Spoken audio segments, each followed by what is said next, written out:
Today I'm in the great state of Virginia, home to some of the best hiking trails in the country. From famous climbs to underrated gems, I'm breaking down the Virginia trails I think you need to know about. These are not ranked, but there is one trail that really stands out to me. Most of these make great 1 to 3 night backpacking trips between about 5 and 40 miles, but all can be approached as shorter day hikes as well. If you're looking for your next hike or just want a fun outdoor tour around the state, stay tuned. Here's Virginia. Shenandoah. Let's start off strong with McAfee Knob. I'm going to give McAfee Knob the most photogenic award. I mean, have you not seen this image? I'd put it almost up there with places like El Cap for the most iconic American landscapes. It's kind of like Pride Rock of the Appalachian Trail, and is the cover of a walk in the woods. On that note, you'll notice how the Appalachian Trail acts like the hiking backbone of this state, with all sorts of smaller trails branching off of it. Now, to be clear, McAfee is more of a landmark than a specific trail to hike. However, there are a lot of hiking trails that access it. If you want to access it as a backpacking trip, I recommend what is called Virginia's Triple Crown. It's a 34.5-mile loop that takes about 3 days. In addition to McAfee Knob, this Triple Crown route includes 2 other heavyweight sites, Dragon's Tooth and Tinker's Cliff. Dragon's Tooth is a massive rock spire you can scramble up for panoramic views, while Tinker Cliffs offers a long, open ridgeline with overlooks of the Catawba Valley. You get a lot of visual bang for your buck on this trail. Rock formations, sweeping vistas, quiet forest, and backcountry camping is allowed throughout most of George Washington and Jefferson National Forests. For a day hike to McAfee, though, there is a parking lot about 4 miles away from the summit. Be warned, due to its fame and photogenic ledge, it can be busy, especially on weekends. And water sources can be spaced out. When I went up there, hardly anyone was around, and I remember sitting on the ledge, yodeling just to hear the echo. And to my surprise, someone way down in the valley yodeled back. Next up is the Shenandoah Loop, which is in the heart of the famous Shenandoah National Park. I'll give this trail the All-Star Award because it's pretty star-studded.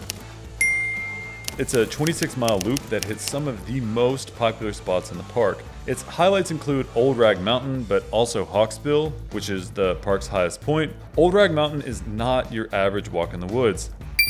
It's part hike, part rock scramble, which is what makes it special. You'll climb over and duck under boulders, squeeze through crevices, and use your hands. At the summit, you're rewarded with a 360 panoramic view, possibly the best in Shenandoah.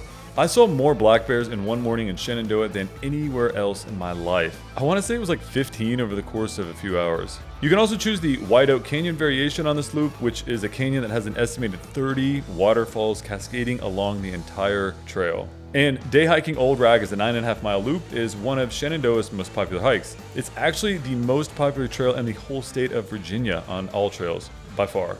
Possibly because it is great, but also because of its proximity to DC and easy access via Skyline Drive. There's no camping allowed actually on Old Rag Mountain, but there are designated backcountry sites along this loop. You'll need a $1 day use ticket between March and November. And if you're hiking any trails, you'll need food. I'm Chris, founder of Green Belly Meals. I was through hiking the Appalachian Trail when I realized I needed more nutrition, so I made these adventure meals. 650 calories, fast, filling, and easy. They've been called a Rice Krispie treat on steroids. First few orders using the link below get 10% off. This next trail is a real gem, my friends. Grayson Highlands. I'm gonna give this my personal favorite award. This area feels like, well, highlands, which are like exposed meadows and open pastures at a high elevation, kind of like the Scottish Highlands. This amount of space and visibility is very rare for the East Coast, which makes this place really stand out. On top of that, you get the highest point in Virginia, Mount Rogers at 5,700 feet. There are dense spruce fir forests, which are some of the southernmost in the country, and patches of old growth forest. And if all that wasn't enough, there are these wild ponies roaming the landscape, which are quite abundant and act like lawnmowers for the grassy balds. Shout out to Wilbur Ridge Pony Association for managing these little guys. Grayson Highlands is actually a state park with plenty of trails kind of spider webbing all through it, which means plenty of day hiking or backpacking trip options. I recommend this 20-mile Mount Rogers Loop Trail, which can be done in a night or two. So yeah, Grayson Highlands is just awesome. Next up, we're going to the Atlantic coast. Goodbye mountains and hello beach. Falls Cape State Park. This gets my toes in the sand award. Located in the far southeast corner of the state on the border with North Carolina, this area is one of the last undeveloped beachfronts on the Atlantic coast. And even more special is that you can backcountry camp right on the beach. There is no public vehicle access in the park. You need to hike, bike, or canoe, which means it's remote. And it's really quiet. It's flat and easy to hike, pristine beaches, marshes, geese, and trees, all to yourself. There's a bit of history here. The sandbars caused a lot of shipwrecks. The first reported in 1738 carried 300 people from Switzerland. Legend has it, many went on to survive and settle. The park is small, which means only the longest trail is about 6 miles long, and it does require reservations in advance. Next up is, let's just say, a lot less flat. The Priest via Crabtree Falls. I'm gonna give this one the most brutal award. This 10-mile out and back starts at Crabtree Falls and goes, well, straight up to the summit of the mountain called the Priest.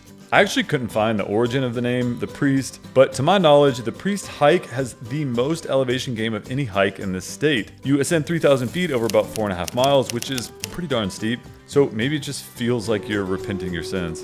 But you do get to climb besides the tallest cascading waterfall east of the Mississippi, which is beautiful and a great summit at the top with views of the Blue Ridge Mountains. There is a shelter near the summit and a backcountry campsite near Crabtree Meadows, which makes it good for a long day or an overnighter. A note to please be careful here. The waterfall has claimed the lives of dozens of people who have underestimated just how slippery it is.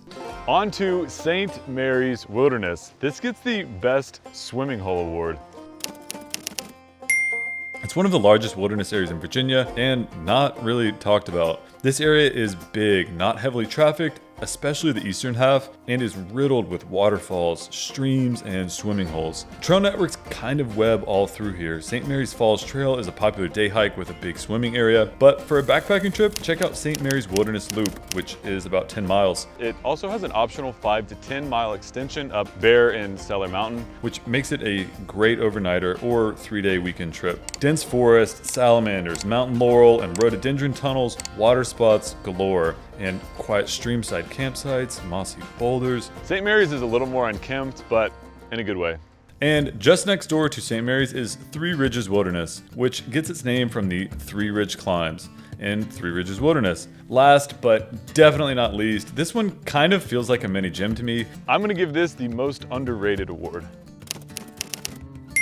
This loop is about 14 miles depending on your route, and with 3,700 feet of elevation gain, it has just enough challenge to make it feel like a legit backpacking trip. It's kind of got it all: campsites, tasty water sources like stream crossings, and even a couple of small waterfalls along the Malhar Side Trail, scenic ridgelines, and some of those classic Virginia mountain laurel and rhododendron tunnels. It's located in the George Washington National Forest, just off the Blue Ridge Parkway near Reed's Gap, and overlaps with the AT. So it's fairly easy to reach and offers other ways to access it as a day hike, but not too crowded. If you're from Virginia or you've hiked a lot here, I'd love to hear from you. What trails would you recommend, or did I miss? Much love to Virginia, and please let me know if you like this video. There are a lot more states that I could break down like this. Links to all the trails are in the description.